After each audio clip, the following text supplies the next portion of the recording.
Bom dia, Francisco Horta e Costa e Ricardo Santos.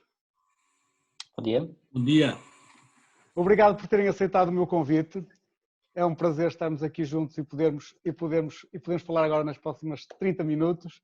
Eu irei começar esta nossa conversa pelo Francisco. Francisco, e por uma questão que é a seguinte: numa outra vida, em janeiro deste ano, eu assisti a uma excelente conferência de uma entidade líder do mercado imobiliário a nível mundial, em que eram apresentadas tendências para 2020 e estou a falar a sério, saí de lá entusiasmadíssimo e contente, e de repente, passado um mês e meio, olho para trás e penso o que mudou na nossa vida, o que mudou no nosso mundo. E queria-te perguntar isto, Francisco: o que é que mudou na tua vida pessoal e na vida da CBRE e dos seus clientes no último mês? Bom, isso agora podíamos ficar aqui de facto a falar muito tempo, mas resumindo, na minha vida pessoal, comecei a trabalhar em casa, como todos nós, e ainda estou há alguns períodos em casa, mas confesso que agora tenho vindo para o escritório, porque não está aqui ninguém, de vez em quando aparece aqui alguém que vem buscar qualquer coisa, mas eu estou aqui sozinho a maior parte do dia, trago um filho ou dois aqui comigo para o escritório, porque eles assim têm as aulas aqui numas salas de reuniões, eu estou a trabalhar, eles fazem-me companhia, estou cá sozinho, eles têm internet à vontade para terem as suas aulas, sem interrupções, eu tenho internet à vontade para trabalhar aqui e falar com os meus colaboradores e com os clientes, e de maneira que agora tenho preferido vir para o escritório, também tenho a sorte de viver perto do escritório e, portanto, o trajeto é muito curto, e estou aqui mais concentrado e acho que mais produtivo. Foi muito interessante nas primeiras 2 semanas, 2 semanas e meia, ver quais é que eram as dinâmicas em casa com o teletrabalho e com ter que manter ter que manter o trabalho, o contacto com os clientes, com os colaboradores e ter que enfrentar toda uma situação completamente nova. Mas de facto, quer dizer, o saltitar do quarto para a sala ou para a varanda, enfim, atrás de sossego e de sinal de internet, chegou aqui a um ponto em que era complicado. Agora, de facto, o mundo é completamente diferente daquele que nós enfrentamos hoje em dia. Tens toda a razão, em janeiro, no final de janeiro fizemos a nossa conferência sobre as tendências do mercado imobiliário e estávamos a perspectivar mais um ano muito ativo no mercado imobiliário português, estávamos bastante entusiasmados com o ano que se avizinhava e de facto embatemos com uma parede ali mais ou menos a meio de março, parede essa que era de betão armado e ainda estamos a recuperar a consciência de tudo isto que se está a passar. Há muita incerteza no ar, há muita desconfiança, há muita insegurança. Isto são tudo palavras inimigas da tomada de decisão, não é? Portanto, tudo que sejam investidores, tudo que sejam ocupantes de espaço em edifícios, embora haja muita coisa que trazemos de trás e que está a concretizar, mais difícil de facto daqui para a frente fazer a originação de novos negócios e levar a cabo novas transações. Temos também na CBRE, enfim, e isso ainda bem que é assim, um lado não transacional muito forte, em que temos um departamento que faz gestão de imóveis, que tem 40 edifícios de escritórios sob gestão, cerca de 600 mil metros quadrados de logística, gerimos mais de 10 centros comerciais e, portanto, tudo isso para nós são ingressos recorrentes que nos ajudam também a sustentar a nossa atividade nesta fase.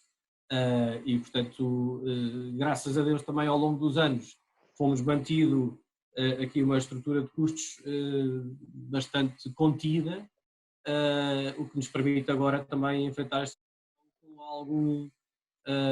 alguma confiança, mas não há dúvida nenhuma que é um desafio muito grande daqui para a frente, porque por natureza a nossa atividade está relacionada com imóveis e a partir do momento em que não nos podemos deslocar aos imóveis, muita da nossa atividade está posta em causa. Francisco, já vamos voltar a falar sobre esse tema que é fundamental. Eu lembro-me precisamente depois da conferência, que foi, se não me engano, no dia 30 ou 31 de janeiro, foi por aí, na semana, penso que foi na semana seguinte, tive com o Luís Mesquita no Porto, o amigo e diretor da CBRE no Porto, e lembro perfeitamente que estávamos a falar, até da conferência ainda, e das excelentes expectativas que havia para Portugal, e no meio da conversa dissemos assim, só esperemos é que aquele raio daquele vírus que se anda para aí a falar, que não venha trazer chatice. Lembro perfeitamente disto.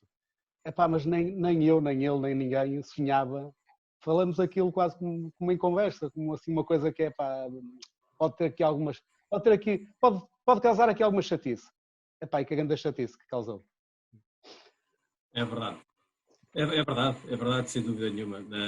Nunca pensámos que isto viesse até ao nosso país e até à Europa, e desta forma, com esta força toda, mas também, enfim, agora há que criar novos métodos de trabalho, há que ser muito imaginativo e criativo na forma como podemos levar avante o nosso negócio. De facto, quer dizer, enfim, o outro Ricardo está aqui mais ligado às áreas das tecnologias. Nós tivemos que dar, de facto, este salto tecnológico muito grande, não é? De repente, toda a minha equipa, enfim, isto é comum a muitas empresas, mas domina todas as técnicas de comunicação nas diferentes plataformas. O Salesforce, que é a ferramenta que nós usamos aqui de client management, que estava bastante atrasado, de repente também deu um salto muito grande de aprendizagem e de utilização por parte dos nossos colaboradores. E portanto eu acho que agora o grande desafio é manter aqui as equipas motivadas e animadas e de cabeça erguida, manter um grande contacto com os clientes, e há muitos clientes a quererem fazer coisas, há investidores a quererem continuar a investir em Portugal, evidentemente que com mais cautelas e aproveitando algumas oportunidades que possam surgir, mas não está tudo parado, e eu acho e espero, e acho que esperamos todos nós, que quando isto começar a aligerar um bocadinho, que esse sentimento de maior confiança no futuro comece lentamente a vir ao de cima. Francisco, desculpa interromper-te, porque eu gostava mesmo de parar aí, até porque o tema que nos leva a estas conversas é mesmo esperança para o futuro, e eu já vou voltar a ti para o futuro. E queria perguntar uma coisa. Ricardo, eu também li, não há muito tempo, que dois jovens universitários um dia se conheceram e que tinham um sonho comum, que era de controlar as coisas sem tocar nelas. E eu ao ler isso disse assim, olha que raio, que coisa mais fantástica, na altura em que foi sonhado pelos bons motivos seguramente, e agora que vivemos uma altura em que todos falamos em tocar nas coisas, em controlar as coisas sem mexer nelas, em controlar no fundo da nossa vida sem mexer em coisa nenhuma. Conta lá um bocadinho o que é que mudou desde esse sonho desses dois jovens, dos quais obviamente já toda a gente percebeu que tu eras um deles. É assim, eu espero muito sinceramente que as pessoas não fiquem paranoicas depois desta situação abrandar. Espero que consigam voltar à sua vida comum sem ter paranoias em não tocar nas coisas ou não tocar nas pessoas. Nós, de facto, quando começámos a EtaSense, a ideia inicial era usar as câmaras para reconhecer o comportamento das pessoas, para controlar as coisas sem tocar nelas. Por exemplo, o primeiro cliente foi a BMW. Dentro do carro, não precisávamos tocar no carro para mudar a música ou para ligar para alguém, fazíamos simplesmente gestos e controlávamos as coisas. Mas lá está, depois acabamos por fazer o shift para a área da segurança, ou para usar as câmaras de segurança para perceber o comportamento das pessoas mais no âmbito da segurança ou no âmbito das operações. Achamos simplesmente que foi a alternativa mais, pudéssemos de facto ajudar o mundo a ficar melhor, em vez de focarmos só no entretenimento, porque no fundo é só uma coisa engraçada, controlar as coisas com gestos, acaba por ser apenas entretenimento. Ricardo, e agora com isto de uma muito sério, ou seja, com esta mudança que vimos assistindo, e ainda há bocadinho o Francisco falava em algo que é recorrente em muitas pessoas com quem eu falo e que eu próprio sinto, todos sentimos, que é, nós concentramos em 15 dias, um mês e meio, uma evolução para o digital que provavelmente iria levar anos. toda a gente foi obrigada e, portanto, toda a gente aprendeu rapidamente e, felizmente, isso é algo de muito bom que veio para ficar, não tenho dúvidas nenhuma, na vida das empresas, das pessoas. O que é que isto de alguma maneira, esta evolução recente e o que está a acontecer fez-te ou fez-vos a vocês na Heptasense mudar algo ou pensar em mudar alguma coisa em relação ao vosso posicionamento ou não? Em certos, depende do qual for o mercado em si, porque é assim, obviamente, por exemplo, clientes que nós temos na área do retalho de hardware, aí os projetos ficaram suspensos, porque de facto se não existem pessoas dentro das lojas, não faz sentido usar a tecnologia da Heptasense nas câmaras de videovigilância, não há lá ninguém. Mas sem dúvida que as empresas mesmo assim continuam na mesma a querer avançar já com os projetos para quando isto passar, então aí ser logo implementado. Há uma muito maior abertura agora para digitalizar mais as coisas. E mesmo os parceiros de segurança que nós temos, as empresas de segurança com segurança física, o interesse agora é muito grande porque lá está, precisam de muitos recursos humanos em que nestas alturas é praticamente impossível usar. E o facto de conseguir digitalizar também a segurança, ter menos pessoas no local e a ter mais câmaras a fazer o seu trabalho, isso ajuda bastante a fazer aquilo que eles fazem hoje ainda melhor e com menos recursos humanos, portanto com menos risco para a vida dessas pessoas nessas alturas.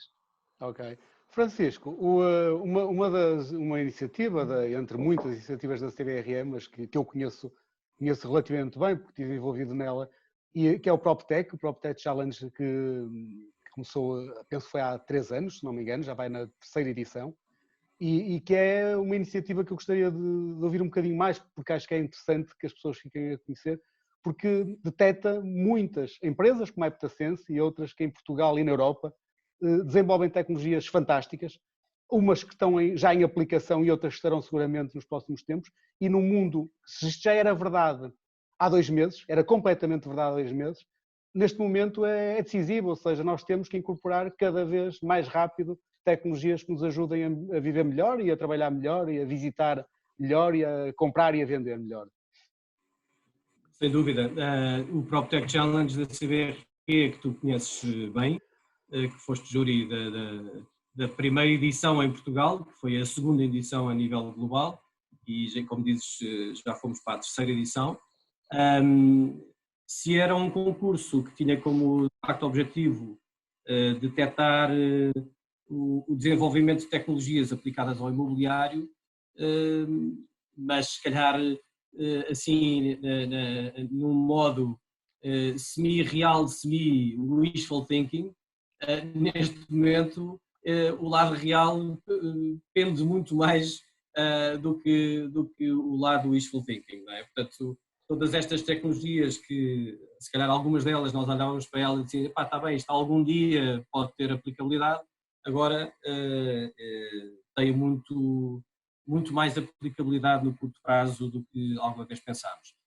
O caso da Heptasense, e o Ricardo poderá se calhar até explicar o que é que a Heptasense faz, mas que sabe fazê-lo muito melhor do que eu, mas de facto numa altura em que precisamos de alguma forma ter um certo controlo das aglomerações das pessoas em espaços físicos e não sei, Ricardo Santos poderá confirmar se as câmaras já detectam a questão térmica, não é? A temperatura das pessoas que se estão a aglomerar em determinado sítio. É de facto de uma aplicabilidade hoje em dia cada vez mais visível, não é? Na última edição concorreram, se não me falha a memória, 380 candidaturas em vários países europeus onde a CBRE tem escritório, Portugal, Espanha, Alemanha, Itália, Reino Unido, Irlanda, e penso que não estou a falhar nenhum, e nós orgulhosamente tivemos a Heptasense e o Ricardo Santos, uma empresa portuguesa, como vencedora, que nos deixou muitíssimo satisfeitos e orgulhosos. Nesta altura já estaríamos a trabalhar com a Heptasense, não é, Ricardo? Em parceria com a CBRE para ver como é que podíamos desenrolar aqui um projeto de facto de concretização desta parceria com a empresa vencedora e atenção que o concurso do PropTech Challenge permeia, como tu sabes também, como sabem ambos Ricardos, uma startup e uma ideia disruptiva. Não é? E depois, após conhecermos os vencedores, essa empresa tem enfim, há todo um plano de trabalho com a CBRE após essa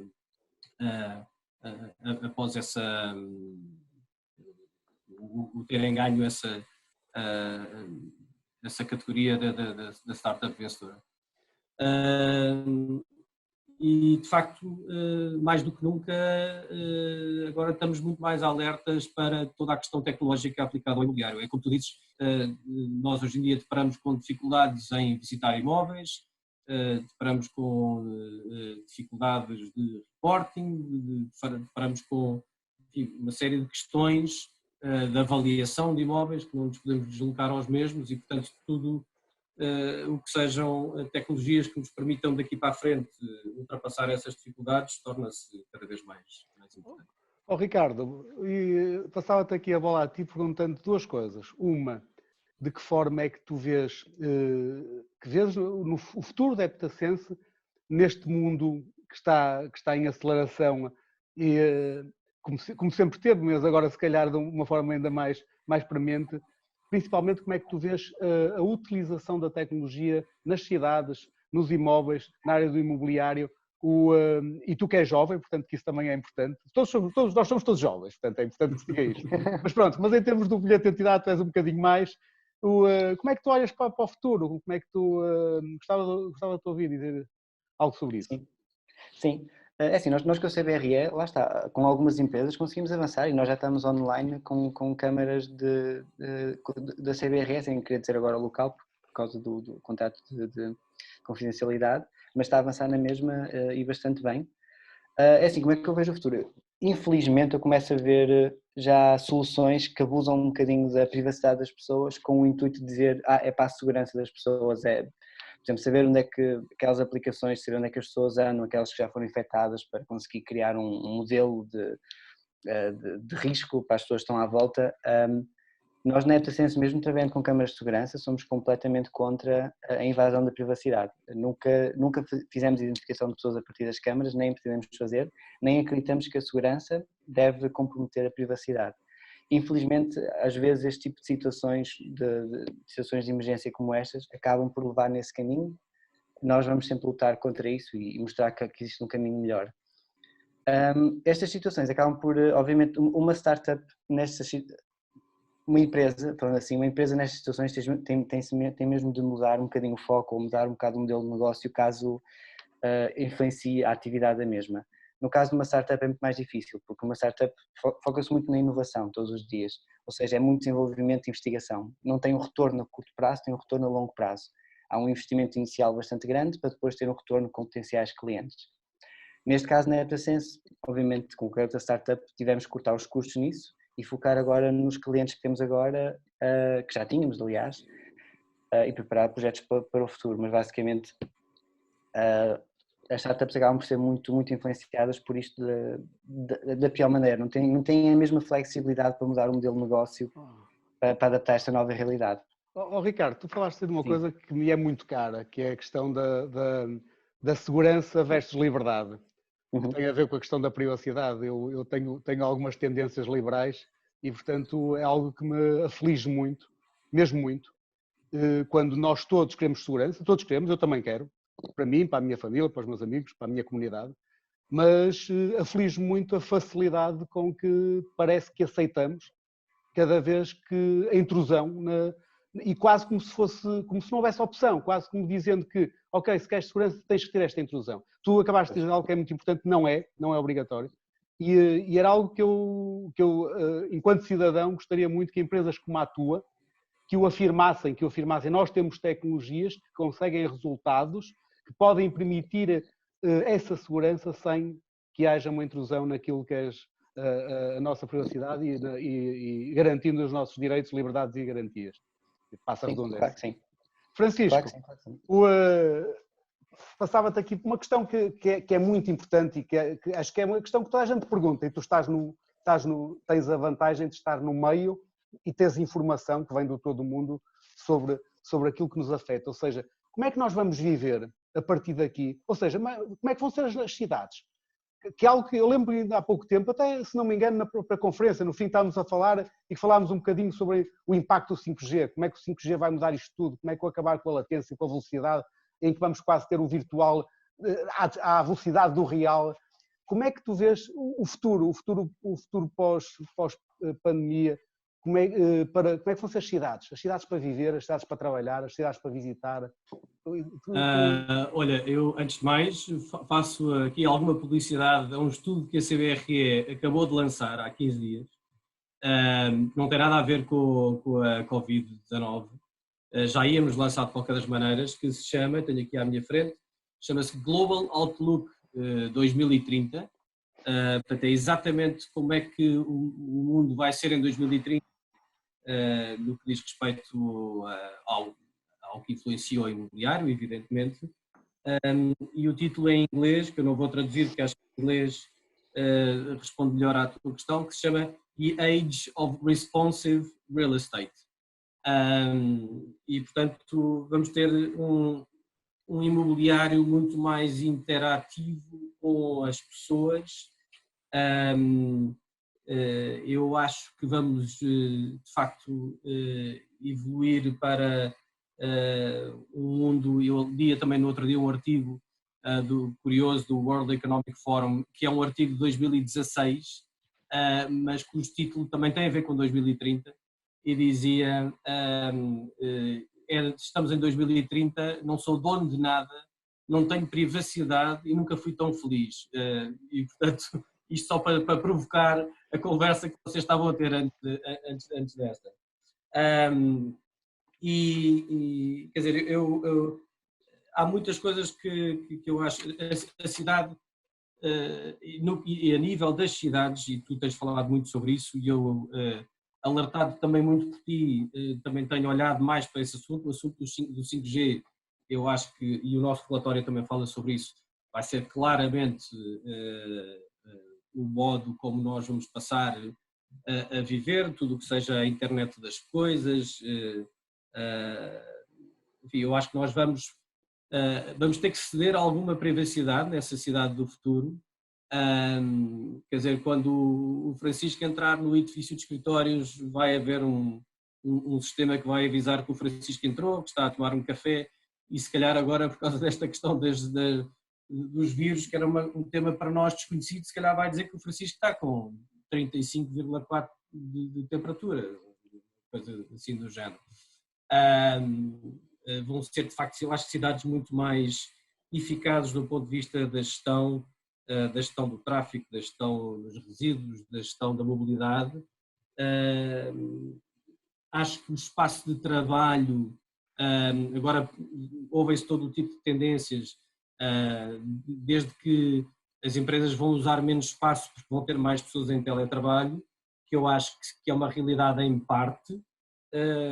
Acho que isto funciona tudo muito bem enquanto estamos todos em teletrabalho. Quando não estivermos todos, estiver só uma parte, se calhar já não funciona tão bem. Francisco, desculpa interromper-te, mas para não me esquecer do que tu disseste, será que, algo que eu pensei, será que as pessoas também não vão querer ter mais espaço entre elas no local de trabalho? Eu acho que as pessoas, bom, para já eu tenho uma teoria, mas isso é só a minha teoria pessoal, que acho que no dia em que houver uma vacina toda a gente se vai esquecer disto muito rapidamente e vamos voltar aqui a alguma normalidade, que eu acho que isso é a natureza humana. E se calhar até à próxima pandemia, mas eu acho que no curto prazo, acho que sim, acho que as pessoas vão querer ter mais espaço. Os espaços de trabalho vão ter que ser mais fluidos, as pessoas poderem estar, de facto, a uma certa distância umas das outras, quer dizer, toda esta lógica de ocupação muito apertada, mesas muito pequenas, começa a ser algo questionada. Tenho visto algumas soluções de divisórias em vidro bastante altas, que vão pôr as pessoas assim, se calhar numa espécie de cubículos, mas, enfim, acho que não são soluções muito coerentes assim a longo prazo. Acho que o espaço de trabalho do futuro, de facto, é um espaço onde as pessoas vão ter que ter a tão chamada experiência, não é? Vão ter que ter um espaço que as estimule a serem criativas e que estimule a produtividade. Portanto, acho que ainda vamos ver aqui algumas alterações na forma como as empresas trabalham e utilizam os escritórios, seguramente. O 5G vai ter uma importância e um impacto enorme em tudo o que é o comércio online, não é? Isso é outra coisa que eu, por exemplo, nunca tinha comprado online no Leroy Merlin nem no IKEA e acabei de o fazer na semana passada e comecei a pensar, mas que carga d'água que eu ia aqueles brincos do IKEA levar com aquela gente toda, se posso com 3 cliques ter as coisas em casa, escuso de ir lá. E acho que isso, portanto, acho que o online vai crescer mais rapidamente do que estávamos à espera. E acho que também há muitas lojas ou muitas cadeias que não estavam preparadas para este crescimento online. Eu tive 1h30 à espera da minha encomenda que tinha feito 6 dias antes, o que não é admissível, não é? Quando cheguei à loja. E isso para o click and collect, isso não é admissível e acho que todos os retailers já perceberam que vão ter que investir muito no online para que isso seja uma realidade no curto e médio prazo. Francisco, mas essa é uma questão muito interessante e que isto é a minha opinião, que penso assim, como todos nós fomos obrigados a usar as tecnologias para viver, não estou a dizer para sobreviver, para viver, não é? Porque tivemos que as usar. Como tu dizes, houve pessoas que não faziam compras online, sabiam fazê-las, mas não faziam, porque achavam que era conveniente fazê-las como faziam, passaram a fazê-lo. A pressão que foi feita sobre as empresas, no bom sentido, levou-as a 2 fases. Uma primeira fase que é a fase da sobrevivência de curto prazo, ou seja, eu tenho que responder com os meios que tenho e, portanto, estão a fazê-lo, acho que estão a fazê-lo fantasticamente. Toda a gente, não é só as empresas, quando nós vemos a escola, como vemos a forma como professores que nunca usaram tecnologias que estão a dar aulas hoje em dia, acho fantástico. Aquilo que nós aqui em Portugal estamos a fazer, e eu imagino que em todo o mundo, acho fantástico, sinceramente. E depois, seguramente vai para essa segunda parte que tu disseste, que é, agora eu vi que isto faz sentido, que as pessoas o querem e, portanto, vai haver um investimento muito grande e, portanto, algumas destas coisas que hoje ainda têm alguns problemas, seguramente rapidamente serão ultrapassadas e, portanto, para benefício da nossa vida pessoal e profissional. Ricardo, e diz-me cá tu que é que estás no lado das tecnologias, portanto és tu que tens que resolver estes problemas para todos nós.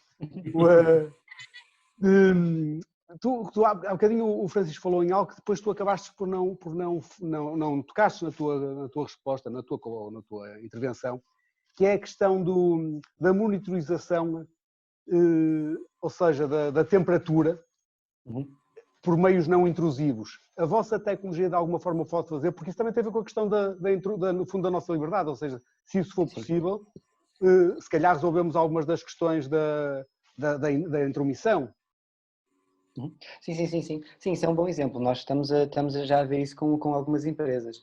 Lá está, o que nos distinguiria de uma outra solução que seria invasiva, no máximo o que a AirTasense poderia fazer era a pessoa, quando entra na loja, tem então uma câmara térmica que mede a temperatura e caso de facto esteja com uma temperatura acima do normal, avisar o segurança daquela pessoa, enviar um alerta.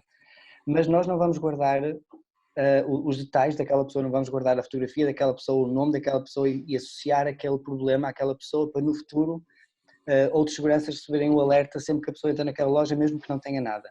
Lá está, é fazer a detecção de um problema em tempo real, sem contar com o histórico da pessoa.